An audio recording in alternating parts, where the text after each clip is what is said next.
Hello, I'm Bill Wasch. As we grow older, most of us want to find a way to stay in our own homes for as long as possible. On this edition of Seniors Living a Quality Life, we'll learn how one Enfield senior has been able to continue his independent lifestyle by taking advantage of home care services. Then we'll take a look at the difficult decision to move into senior housing. We'll follow a New Haven senior's transition from living alone in her own home to living in congregate housing in downtown New Haven. And finally, we'll learn more about a West Hartford poet and artist who shares his gifts by creating programs for hospitals. All up next on Seniors Living a Quality Life.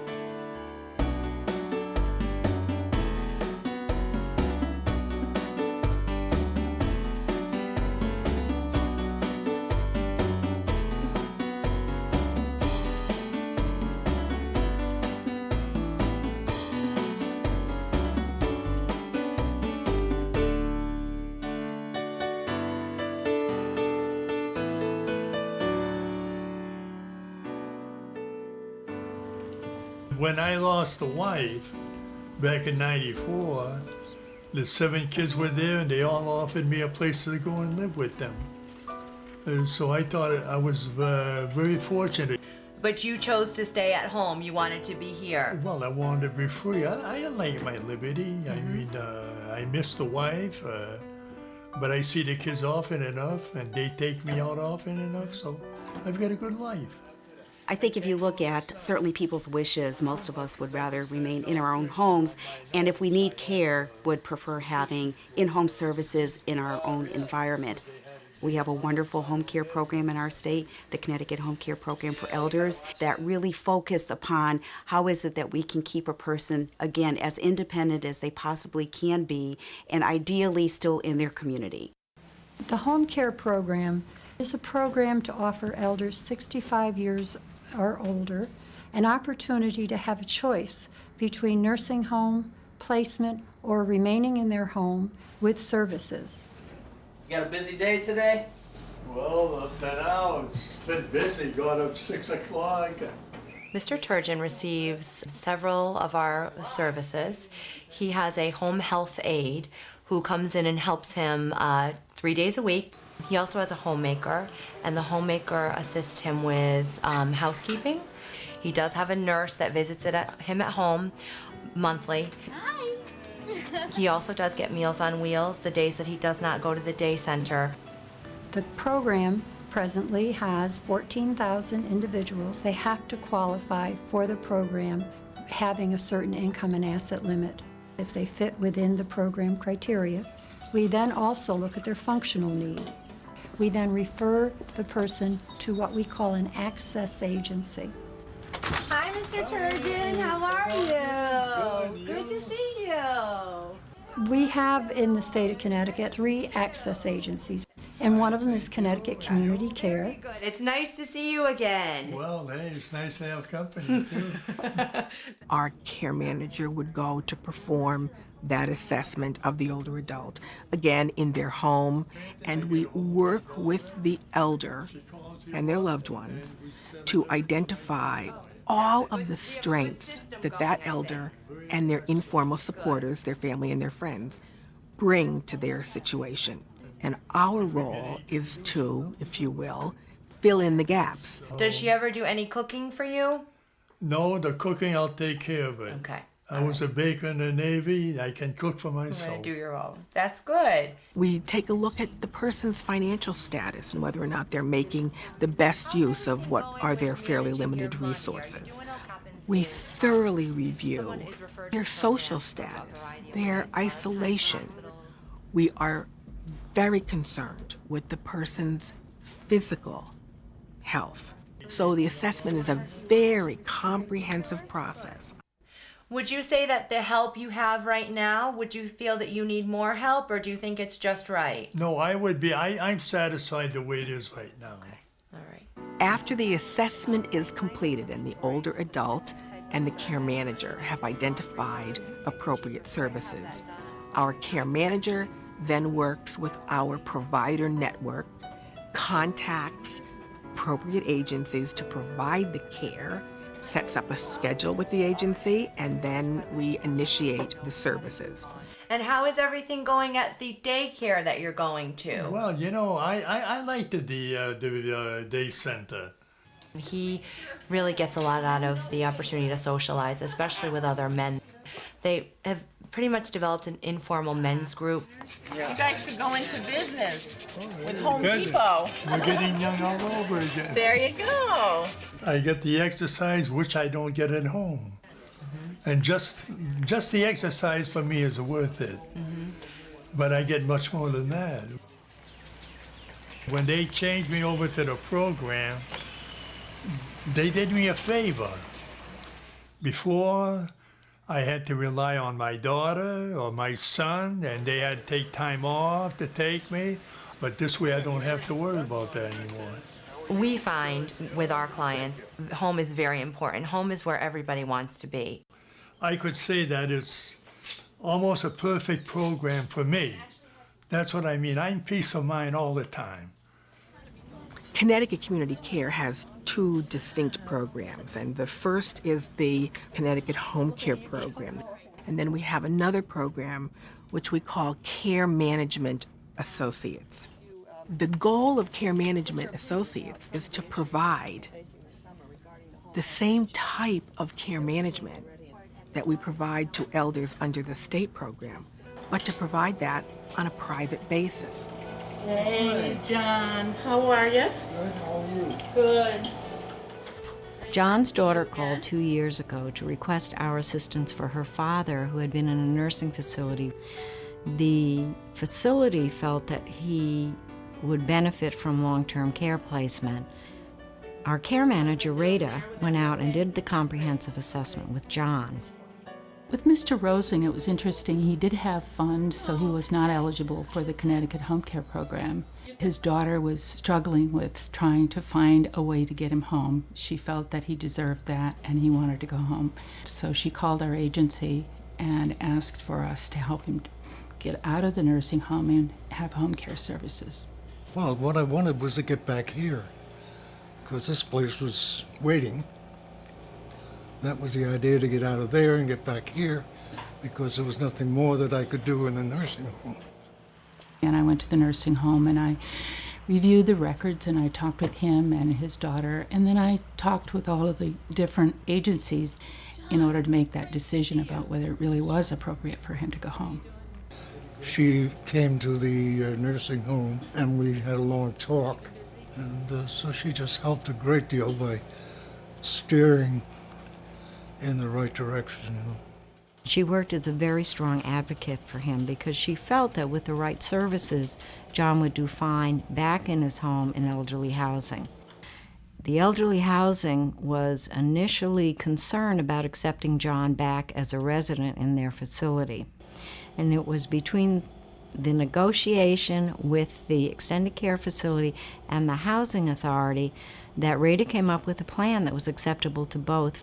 Well, I was there for 6 months, and with Rada's help, I got out, got sprung.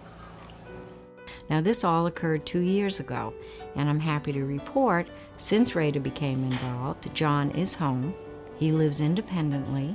He has services coming into his home on a regular basis, and for 2 years, he has done extremely well back in a community-based setting. Well, it's a freedom, really. I've got the health aide comes in 3 days a week, and then a homemaker 3 days. They bring lunch every day. The services are so great. They take care of everything here, you know. There you go, John. All right, thank you. How's your daughter doing, John? Pretty good. He wanted so much to be independent, to be able to make his own choices, to be able to get up in the morning when he wanted to go to bed at night, and he's blossomed at home. He loves being at home, and he feels so great about it. It's wonderful to see. You're a handsome man, always have been, huh? Yeah. Yes. Well, I was a little better at one time. No, you look good for them today. Next up, we'll hear from older adults who are making the transition into senior housing. I moved here about 10 years ago, short time after my husband passed away. I didn't want to stay in the house out there, and came here, and I loved it. For 10 years, it's been wonderful. It's downtown. Anywhere I want to go, I could drive there without any problem.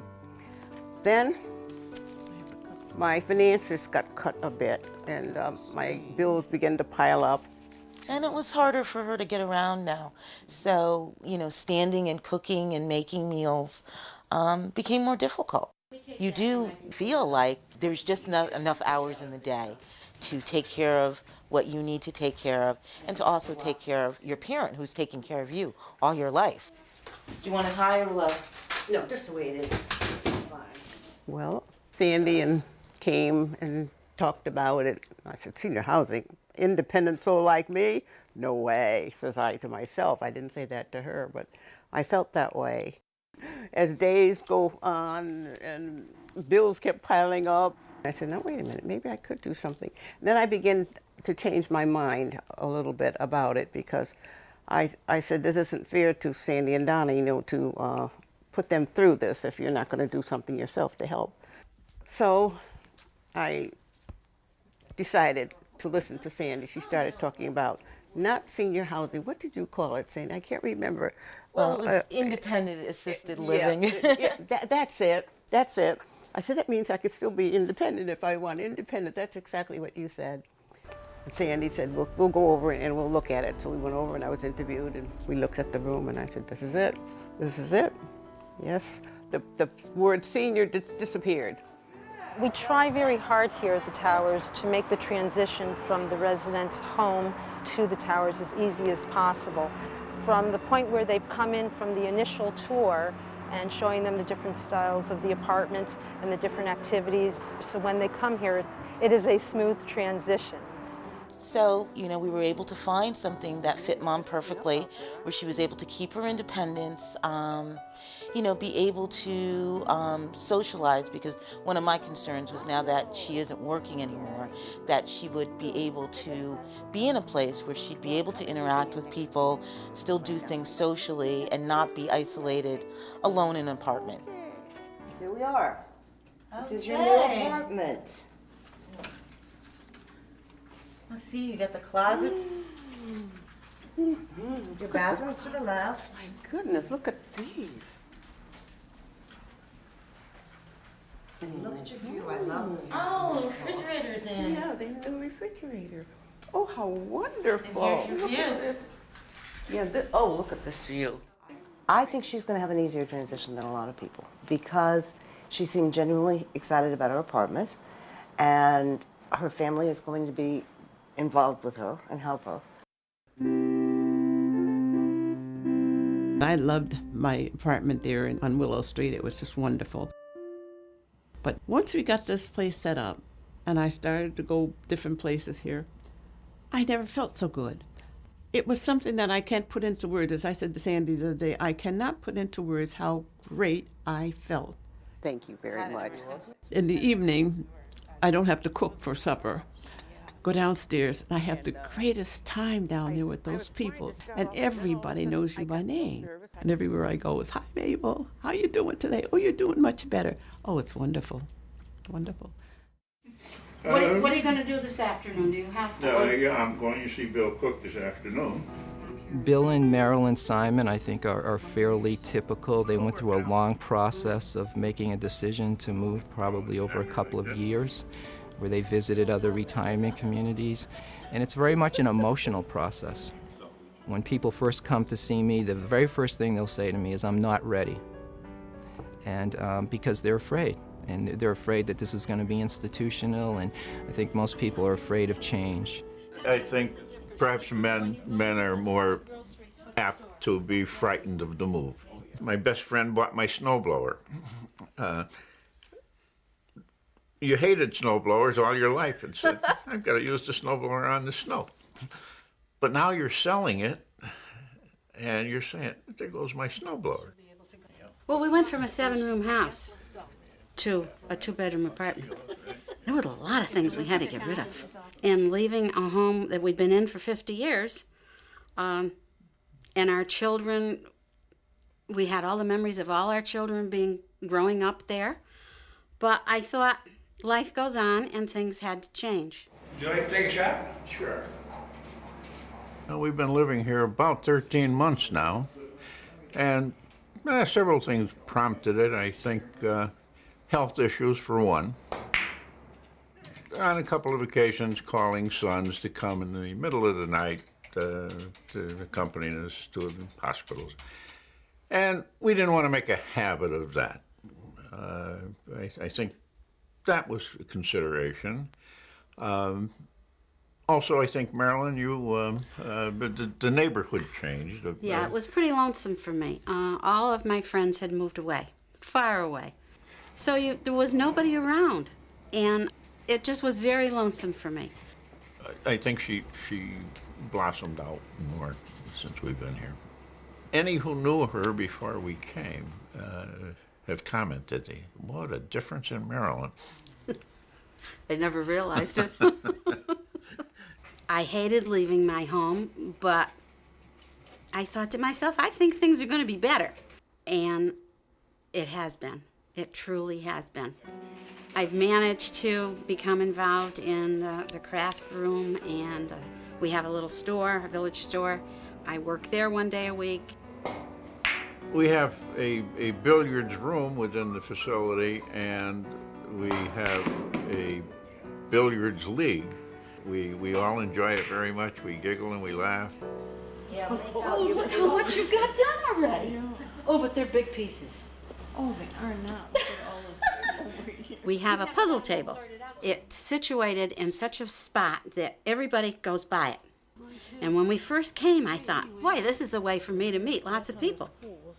I think we've reached that age in life where you are always considering the possibility that only one of you will be remaining.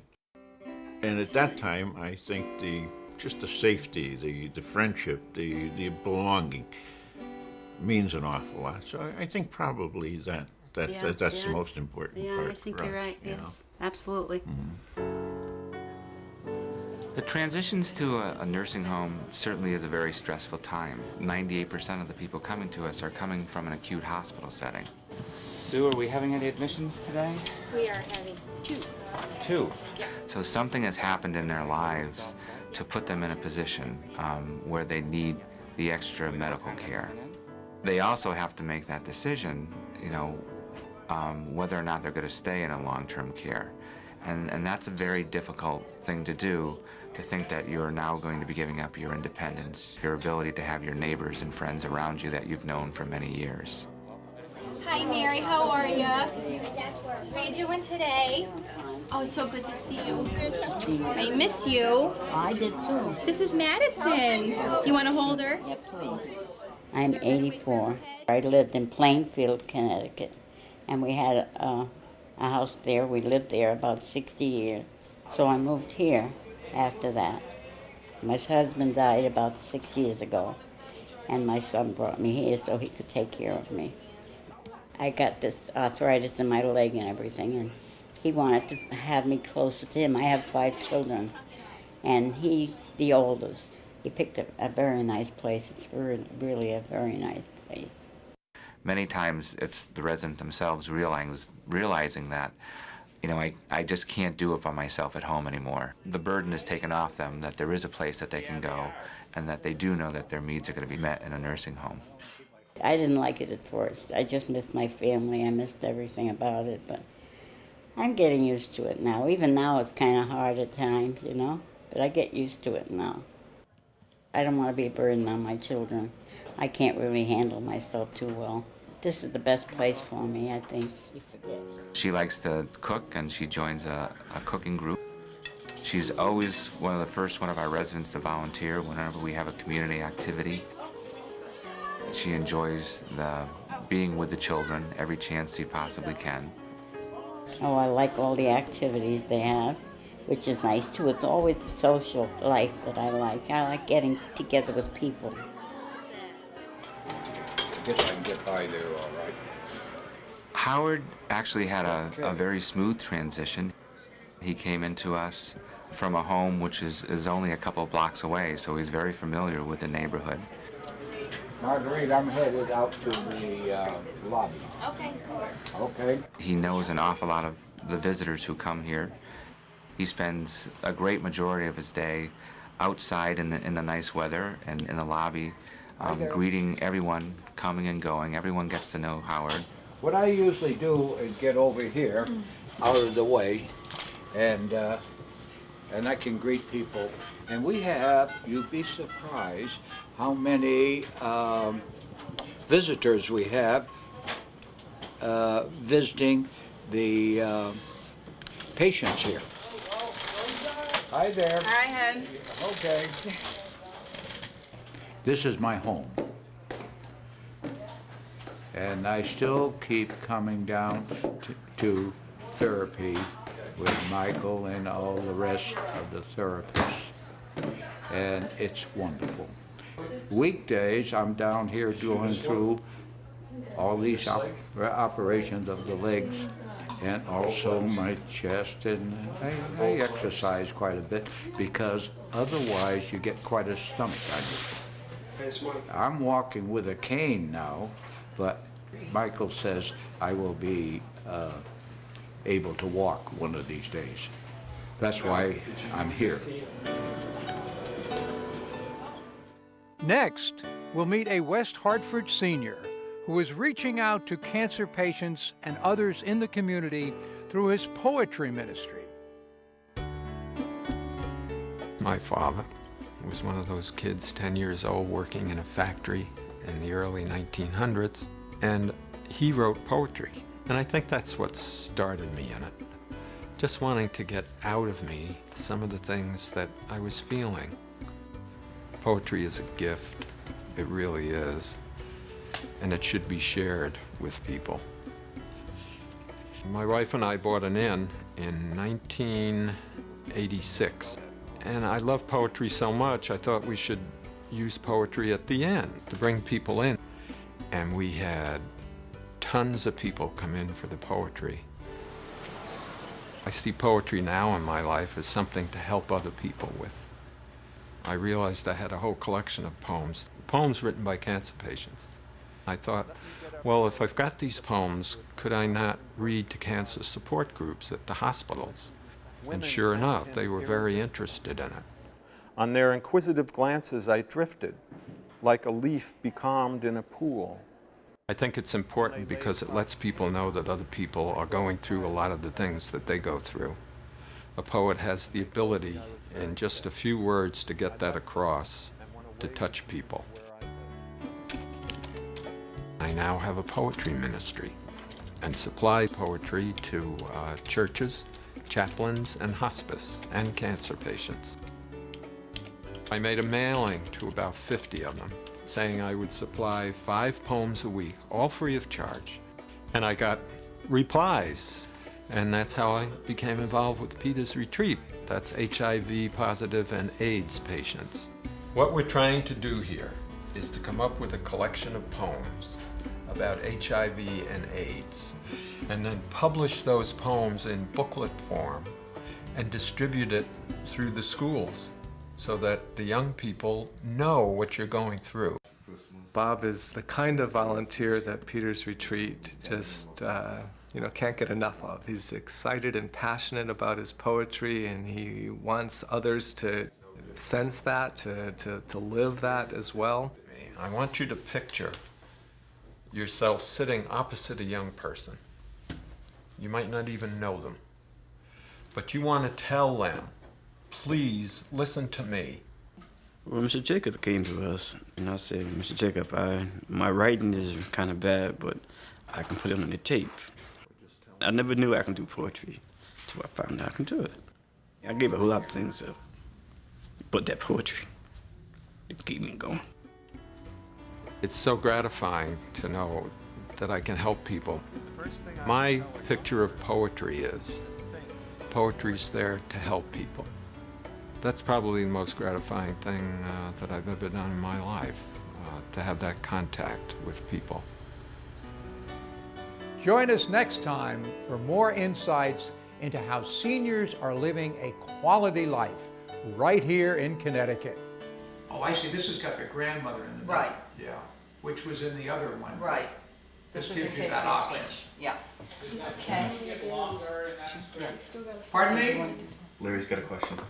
Yes. I thought the first time we said 120 miles. That's what I this time thought. we said 210. Okay, it needs to be changed to 120. Yeah, we're Oh, changing. you're right. That hasn't been changed. You're Thank right. you, Larry. Thank you, Larry. I just thought I Should be misheard. 120. I wasn't even paying Yeah, the attention. journey got a little longer. Oh. Could have Are you said sure 7,000 miles. It says on the script is correct? Hey, we got that Okay. hair straight. Because that's the other thing I forgot to tell you. Yeah. Thank you.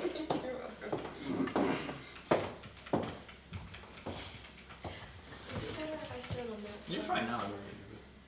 Unless your head just doesn't come to the edge because your head is so close to the edge. That's what I figured. It must be like. Should I, Just a was I a little fuzzy. too slow, do you think? It still wasn't very happy. I wasn't very happy. No. No, I want to be happy. Yeah, This is you right. gotta be happy, Bill. I'm not still there.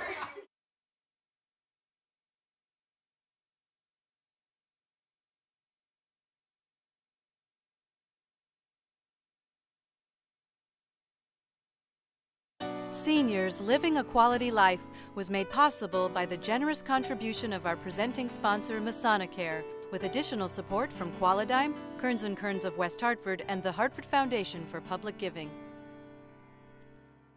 A production of CPTV Connecticut.